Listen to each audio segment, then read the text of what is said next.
ಬೆಂಗಳೂರಿನಲ್ಲಿ ಇದ್ದಂತಹ ಏಕೈಕ ಪ್ರಾಣಿಗಳ ಚಿತಾಗಾರವನ್ನು ಇದೀಗ ಬಂದ್ ಮಾಡಲಾಗಿದೆ. 2 ವಾರಗಳಿಂದ ಬಿಬಿಎಂಪಿ ಚಿತಾಗಾರ ಸ್ಥಗಿತಗೊಂಡಿದೆ. ಮಳೆಗೆ ಶಿಥಿಲಗೊಂಡಿತ್ತು ಚಿತಾಗಾರದ ಚಿಮಿಣಿ. ಹಾಗಾಗಿ ಚಿತಾಗಾರವನ್ನು ಬಂದ್ ಮಾಡಲಾಗಿದೆ.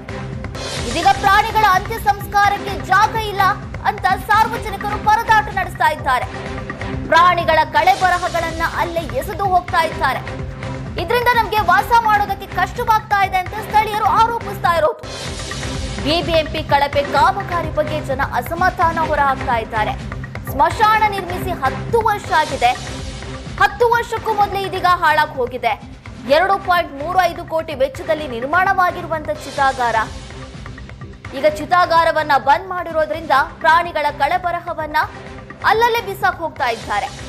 ಇದರಿಂದ ನಮಗೆ ವಾಸ ಮಾಡೋದಕ್ಕೆ ಕಷ್ಟವಾಗ್ತಾ ಇದೆ ಅಂತ ಸ್ಥಳೀಯರು ಆರೋಪಿಸ್ತಾ ಇರೋದು.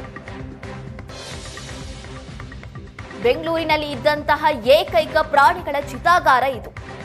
ಆದ್ರೆ ಈ ಚಿತಾಗಾರವನ್ನ 2 ವಾರಗಳಿಂದ ಬಿಬಿಎಂಪಿ ಬಂದ್ ಮಾಡಿದೆ. ಚಿತಾಗಾರ ಬಂದ್ ಮಾಡಿರೋದ್ರಿಂದ ಪ್ರಾಣಿಗಳ ಶವ ಸಂಸ್ಕಾರ ಮಾಡೋದಕ್ಕೆ ಸ್ಥಳವಿಲ್ಲದೆ ಕಳೆಬರಹಗಳನ್ನ ಅಲ್ಲೇ ಬಿಸಾಕ್ ಹೋಗ್ತಾ ಇದ್ದಾರೆ.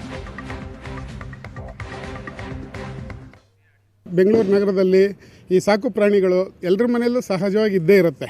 ಅವರಿಗೆಲ್ಲ ಈ ಪ್ರಾಣಿಗಳು ಸತ್ತೋದಾಗ ಅದನ್ನು ಹೂತಾಕೋಕ್ಕೆ ಅಥವಾ ಅದನ್ನು ವಿದ್ಯುತ್ ಚಿತಾಗಾರಕ್ಕೆ ತಂದು ಸಂಸ್ಕಾರ ಮಾಡೋದಕ್ಕೆ ಅನಾನುಕೂಲ ಆಗಿದೆ.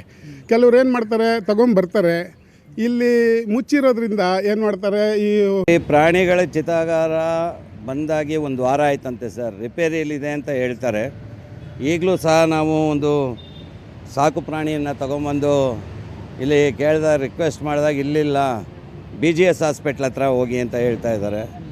ಈಗ BGS ಹಾಸ್ಪಿಟ್ಲ್ ಹತ್ರ ಹೋಗ್ಬೇಕಲ್ಲಿ ಕ್ರಿಮೇಷನ್ ಮಾಡೋದು ಮಣ್ಣು ಮಾಡ್ತಾರೆ, ಬರ್ನ್ ಮಾಡಲ್ಲ. ಬರ್ನಿಂಗ್ ಇರೋದು ಇದೊಂದೇ ಜಾಗ. ನಾಯಿ, ಹಸು ಎಲ್ಲ ಪ್ರಾಣಿಗಳಿಗೆಲ್ಲ ಮಾಡೋದು. ಬೆಂಗಳೂರಿನಲ್ಲಿರುವಂತಹ ಪ್ರಾಣಿಗಳನ್ನು ಸುಡುವಂತಹ ಏಕೈಕ ಚಿತಾಗಾರ ಸದ್ಯಕ್ಕೆ 1 ವಾರಗಳಿಂದ ಕೆಲಸ ಮಾಡ್ತಾ ಇಲ್ಲ. ಸದ್ಯಕ್ಕೆ ನಾನು ಸುಮ್ಮನಹಳ್ಳಿಯಲ್ಲಿರುವಂತಹ ಆ ಚಿತಾಗಾರದ ಮುಂಭಾಗದಲ್ಲಿದ್ದೀನಿ. ಯಾಕೆ ಕೆಲಸ ಮಾಡ್ತಾ ಇಲ್ಲ ಅನ್ನುವಂಥದ್ದಕ್ಕೆ ನಿದರ್ಶನ ಕಾಣಿಸ್ತಾ ಇದೆ ನಿಮಗೆ. ಅಲ್ಲಿ ಚಿಮಿಣಿ ಸಂಪೂರ್ಣವಾಗಿ ಬಿದ್ದಿರುವಂಥದ್ದು. ಈ ಒಂದು ಚಿಮಿಣಿ ಬಿದ್ದಿರುವಂಥ ಕಾರಣಕ್ಕೋಸ್ಕರ 1 ವಾರದಿಂದ ಈ ಒಂದು ಚಿತಾಗಾರ, ಬೆಂಗಳೂರಿನಲ್ಲಿರುವಂಥ ಏಕೈಕ ಪ್ರಾಣಿಗಳನ್ನು ಸುಡುವಂತಹ ಚಿತಾಗಾರ ಸದ್ಯಕ್ಕೆ ನಾಟ್ ವರ್ಕಿಂಗ್. ಹಾಗಾಗಿ ಸಾಕಷ್ಟು ಜನ ಪ್ರಾಣಿ ಪ್ರಿಯರಿಗೆ ಇದೊಂದು ಬ್ಯಾಡ್ ನ್ಯೂಸ್ ಅಂತಲೇ ಹೇಳ್ಬೋದು. ಸಾಕಷ್ಟು ಪ್ರಾಣಿ ಪ್ರಿಯರು ಈಗಾಗಲೇ ಈ ಒಂದು ಜಾಗಕ್ಕೆ ಬಂದು ಇಲ್ಲಿ ಹಾಕಿರುವಂಥ ಬೋರ್ಡನ್ನು ನೋಡಿದ ಮೇಲೆ ವಾಪಸ್ ಹೋಗ್ತಾ ಇದ್ದಾರೆ. ತಾವು ಪ್ರೀತಿಯಿಂದ ಸಾಕಿದಂಥ ಪ್ರಾಣಿಗಳನ್ನು ಸುಡೋದಕ್ಕಾಗ್ತಾ ಇಲ್ಲ ಅಥವಾ ಅದಕ್ಕೆ ಅಂತ್ಯಕ್ರಿಯೆಯನ್ನು ಮಾಡೋದಕ್ಕಾಗ್ತಾ ಇಲ್ಲ ಅನ್ನುವಂಥ ಬೇಸರದಿಂದ ಸಾಕಷ್ಟು ಜನ ಹೋಗ್ತಾ ಇರುವಂಥದ್ದು. ಸಾಕಷ್ಟು ಜನ ಏಷ್ಯಾನೆಟ್ ಸುವರ್ಣ ನ್ಯೂಸ್ ಜೊತೆಗೂ ಕೂಡ ಆ ಒಂದು ಬೇಸರವನ್ನು ತೋಡಿಕೊಳ್ತಾ ಇದ್ರು. ಜೊತೆಗೆ ಇದು ಮಳೆಗಾಲದಲ್ಲಿ ಸಾಕಷ್ಟು ಡಿಸೆಂಬರ್ನಲ್ಲೇ ಇದರ ಬಗ್ಗೆ ಒಂದು ವೀಕ್ಷಣೆ ಕೂಡ ಮಾಡಿ ಹೋಗಿದ್ರು ಅಧಿಕಾರಿಗಳು. ಆದರೆ ಇದೀಗ ಇದು ಸಂಪೂರ್ಣವಾಗಿ ಮಳೆಗೆ ಬಿದ್ದು ಹೋಗಿರೋದ್ರಿಂದಾಗಿ ಇದರ ಬಗ್ಗೆ ಅದನ್ನು ಶೀಘ್ರವಾಗಿ ದುರಸ್ತಿ ಮಾಡುವಂಥ ನಿಟ್ಟಿನಲ್ಲಿ ಯಾವ ಅಧಿಕಾರಿಗಳು ಕೂಡ ತಲೆ ಕೆಡಿಸ್ಕೊಳ್ತಾ ಇಲ್ಲ ಅನ್ನುವಂಥದ್ದು ಸದ್ಯಕ್ಕೆ ಮೇಲ್ನೋಟಕ್ಕೆ ಕಂಡು ಬರ್ತಾ ಇರುವಂಥದ್ದು. ಇನ್ನೊಂದು ಚಿಮಿಣಿ ಇದೆ, ಆ ಚಿಮಿಣಿಯು ಕೂಡ ಆಲ್ಮೋಸ್ಟ್ ಬೀಳುವಂಥ ಸ್ಥಿತಿಯಲ್ಲಿ ಕೂಡ ಇರುವಂಥದ್ದು. ಅದು ಕೂಡ ಸರಿಯಾಗಿ ವರ್ಕಿಂಗ್ ಆಗ್ತಾ ಇಲ್ಲ. ಇಲ್ಲಿ ನೀವು ಎದುರು ಭಾಗದಲ್ಲಿ ಗಮನಿಸ್ತಾ ಇದ್ದರೆ ಬೋರ್ಡ್ ಕೂಡ ಹಾಕಿದ್ದಾರೆ. ದುರಸ್ತಿ ಆಗಿರೋದ್ರಿಂದಾಗಿ ಯಾರೂ ಕೂಡ ಬಂದಂಥವರು ಸಾರ್ವಜನಿಕರು ಇದಕ್ಕೆ ಸಹಕಾರವನ್ನು ಕೊಡಿ ಅನ್ನುವಂಥ ನಿಟ್ಟಿನಲ್ಲಿ ಬೋರ್ಡನ್ನು ಹಾಕಿರುವಂಥದ್ದು ಇದು ಮೇಲ್ನೋಟಕ್ಕೆ ಕಾಣಿಸ್ತಾ ಇರುವಂಥದ್ದು. ಸಾಕಷ್ಟು ಜನ ಪ್ರಾಣಿ ಪ್ರಿಯರು ಇಲ್ಲಿ ಬಂದು ಈ ಒಂದು ಜಾಗದಲ್ಲಿ ತಾವು ಕೂಡ ಮನುಷ್ಯರಿಗೆ ಹೇಗೆ ಸದ್ಗತಿಯನ್ನು ಕೋರಿ ಒಂದು ಅಂತ್ಯಕ್ರಿಯೆಯನ್ನು ಮಾಡ್ತೀವೋ ಅದೇ ರೀತಿಯಾದಂಥ ಅಂತ್ಯಕ್ರಿಯೆಯನ್ನು ಮಾಡಬೇಕು ಅನ್ನುವಂಥ ನಿಟ್ಟಿನಲ್ಲಿ ಎಲ್ರಿಗೂ ಕೂಡ ಒಂದು ಆಸೆ ಇರುತ್ತೆ ಪ್ರಾಣಿ ಪ್ರಿಯರಾಗಿರೋದ್ರಿಂದಾಗಿ ತಾವು ಪ್ರೀತಿಯಿಂದ ಸಾಕಿದಂಥ ಪ್ರಾಣಿಗಳನ್ನು.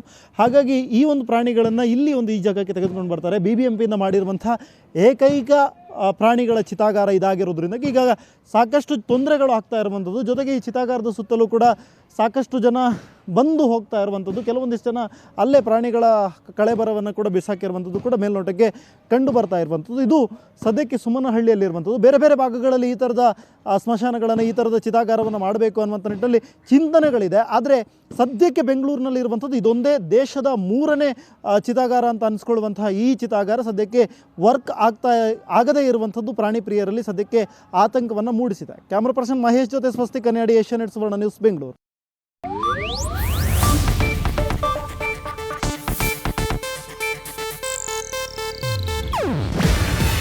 ಇದು ಏಷ್ಯಾನೆಟ್ ನ್ಯೂಸ್ ನೆಟ್ವರ್ಕ್ ಪ್ರಸ್ತುತಿ. ನೀವು ನೋಡ್ತಿದ್ದೀರಾ ಏಷ್ಯಾನೆಟ್ ಸುವರ್ಣ ನ್ಯೂಸ್.